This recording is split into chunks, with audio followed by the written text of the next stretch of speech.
Welcome to HTML5 webinar series from jpassion.com. Today's topic is Canvas, HTML5 Canvas, topic number 3. So let's start with the presentation.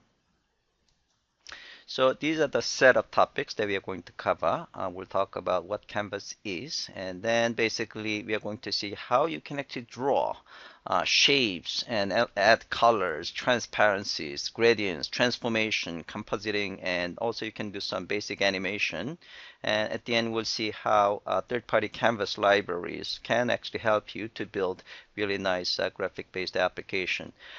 We are going to cover Canvas versus SVG. Next week, we are going to learn SVG. And one of the questions people ask is, what is the advantages of using Canvas versus SVG? And in fact, when should I use both? So we'll cover that as part of the SVG presentation next week, once we cover SVG as well. Some of these contents are from Mozilla Development Network. So what is Canvas?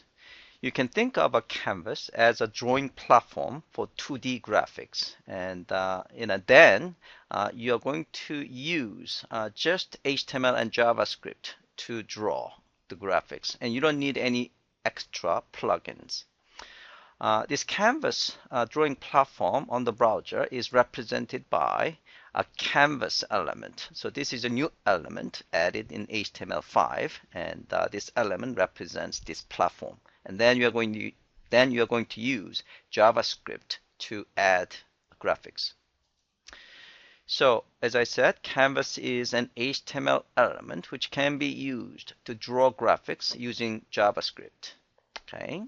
And so this is typically what you see in Canvas, in HTML page. It's a Canvas element, and you can specify an ID just like any other DOM element, and then you can specify width and height. Okay, and then later on you are going to use JavaScript to add graphics to this Canvas element. So you can think of Canvas as a container for graphics. But you have to do JavaScripting to add those graphics to this canvas. So canvas is a blank screen, so to speak. Okay. So canvas creates a fixed size drawing surface that exposes one or more rendering contexts, which can be used to create and manipulate the context shown. So far there is only 2D context. There are two contexts you can use. One is the 2D context, and the other one is a 3D context. We are going to focus mostly on 2D context. So as I said, canvas as a drawing surface is initially blank.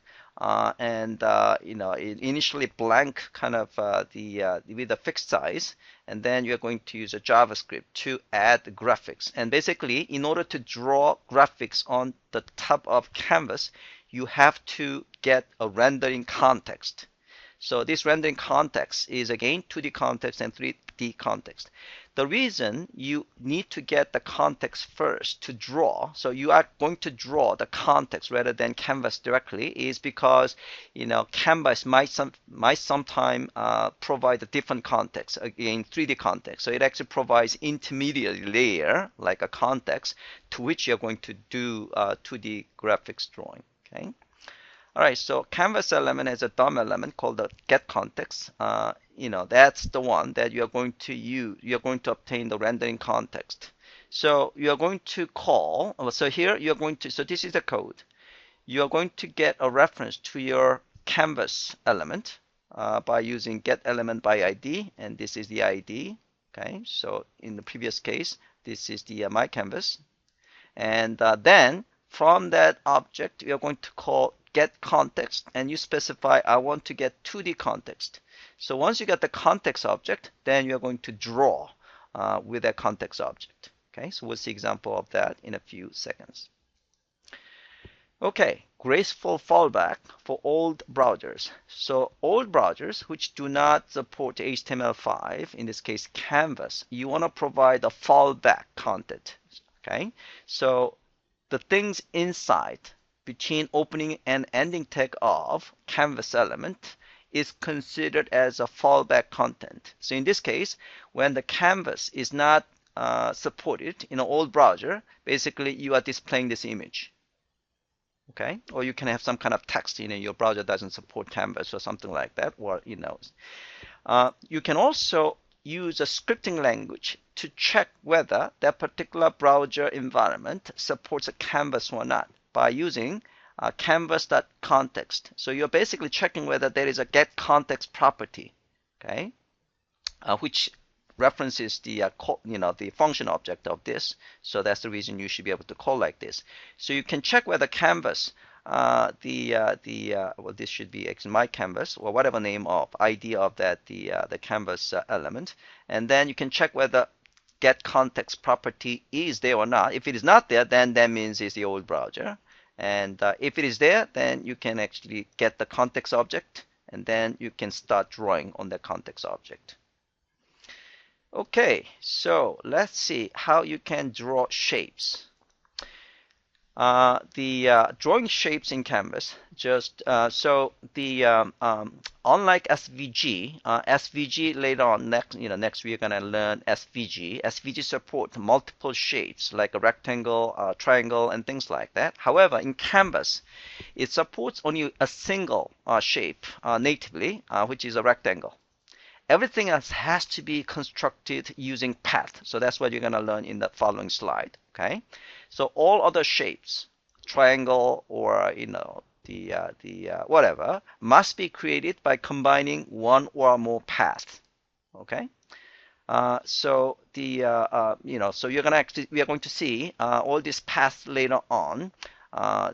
Canvas provides a collection of path drawing functions which you can create any shape of your choice. Okay, but the native the shape is that is supported by Canvas is rectangle only.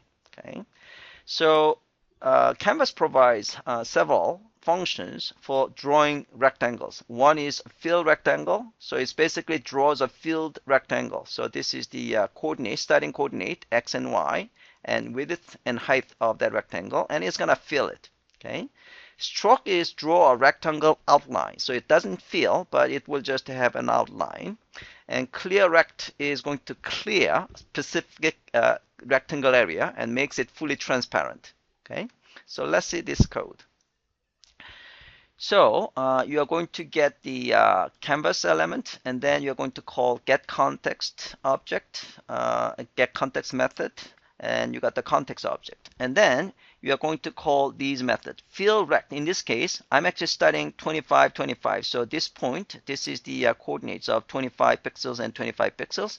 And the size of this rectangle is 100 width and 100 height. So this black one is represented by this code. Clear rect is clear that rectangle space. So that is in the middle. So this white square, okay, is actually from this. Okay, so the point here is 45, 45, and the width and the height is 60, 60, and this is the last one is a stroke rect. So it doesn't fill inside, but it's just the drawing the outline. Okay, so pretty straightforward. All right, now as I said before, except rectangle as a native shape, everything else has to be drawn using path. Okay, so path is a line. Okay, so internally, you are going to have a collection of this path. Okay, so it's in fact they are saved as a list of paths, and they will actually construct a shape. So the way that you are going to draw other shape, the other than the rectangle is, you're going to start with a begin path.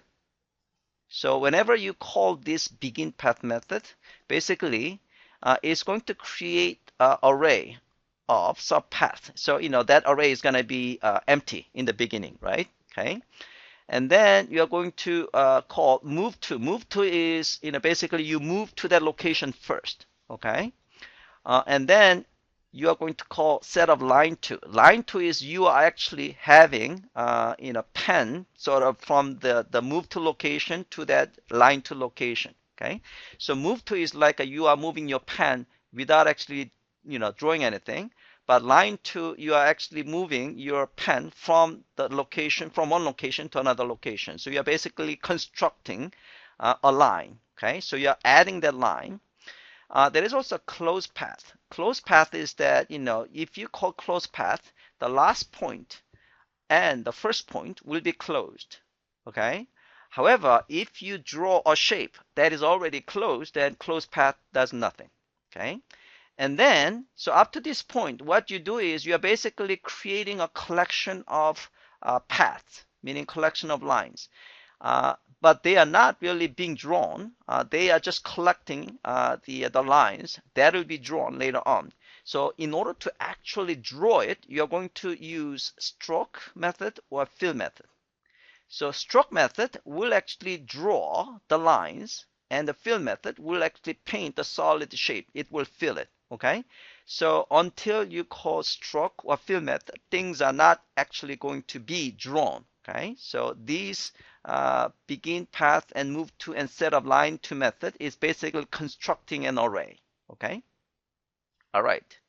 So let's next is the drawing text.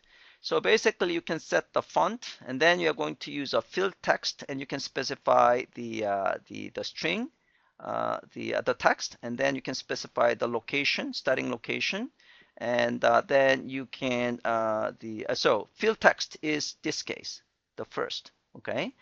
Stroke text is that basically you are going to have a stroke based text like next one. Okay. All right, so let's do our first lab. So we have 10 exercises. The first one is drawing shape. Okay, so basically this is the one that I showed to you. Okay, so by using your browser of choice, you can go to this location. So I have that. So the hands-on lab contains a samples underscore HTML5, and this is the code. Okay, and here you can open a browser like this.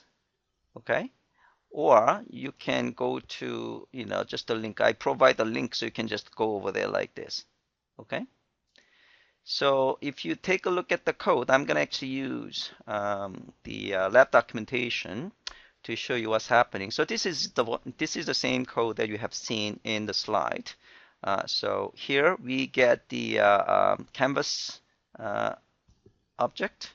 Okay, and then we check whether this browser supports canvas or not, and then we get the context object here, and then we draw 3 rectangles. Okay. For your exercise, you can actually try different, for example, if I try, I'll just,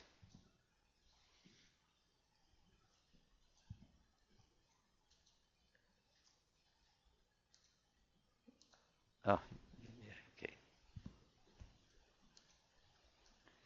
You can have another one, maybe 45, 45, and then save it. Yeah, so another one. Okay. So basically you can try these things yourself, okay, by changing values. Our next one is drawing a line. So I'm going to just go here and draw the line. Okay. And let's take a look at the code. So, except the rectangle, as I said before, whatever other shape, whether that's a line or whether that is a triangle, you have to construct a collection, array of path. So here we are drawing a single line. So we move to the 0, 0 location, and then we are creating a line 2. So we have a single line. And then if I want to draw that line, I'm going to call stroke method. So until the stroke is called, it will not be drawn. Okay, so let me actually go over here. And so this, if I actually, if I have it like this, right? By the way, I'm going to actually use what is called a live page. And whenever I make a change and save it, it will actually get reflected right away. So I'm going to just, remove this stroke line. And then if I save it, and you can see it's not being drawn anymore. Okay. So that actually verifies that stroke is a method that actually, draw things. Okay. All right. The next one is drawing triangle. So here again you have to create an array of paths. Okay, so we have actually two triangles. One is filled and the other one is actually just outline. Okay, so here we are creating a filled triangle. So we start with a begin path. Okay, and the starting point is 25, 25. And then we move to this point, 105.25, and then we move to 25 to 105, and then we call fill. So, it will actually create this. And then the next one is we actually do pretty much the same thing. And we actually even call the close path. And then we call stroke. So this is going to actually just call basically this. Okay. All right. So that is triangle. Text. So here, if I call this one, so here, we have two text. Okay, one is filled and the other one is the stroke style. So let's see the code. So we specify the font and then we fill the text, and the other one is the stroke text. Okay, so here, this is the filled text and this is a stroke text. So that's what you see here. All right, so let's move on to the next, images. So importing image is basically a two-step process. First, we need a reference to JavaScript image object or other Canvas elements as a source. And it's not possible to use the image by simply providing URL path to them. Okay. Secondly, you have to create an image, the draw image using draw image function. In terms of the source of image, you can have image element, and then you can actually use this DOM APIs. Now, if you're using image from other domains, and then you can also use what is called the cross-origin attribute. It lets you actually access that image using the CORS, cross-origin resource sharing scheme, so that you are not going to be constrained by single origin policy. Okay. You can also actually use another Canvas element, and also you can create the new image object from in your script. So let's take a look at the code. All right, so here we are going to see example of draw image. So here, this is the image, and then basically this is the location, starting location, origin location, and then width and height. Okay. So here we create the brand new image object, and then we specify the location of the image. And here basically we draw image, and here we're just in the loop. So basically we are creating 12 of those. Okay. You can slice the image. Okay. So basically this is the source and this is the destination. Okay. So this is the source and this is the destination. All right, so let's do exercise 2. So this is a case that we are drawing image. Okay, oops.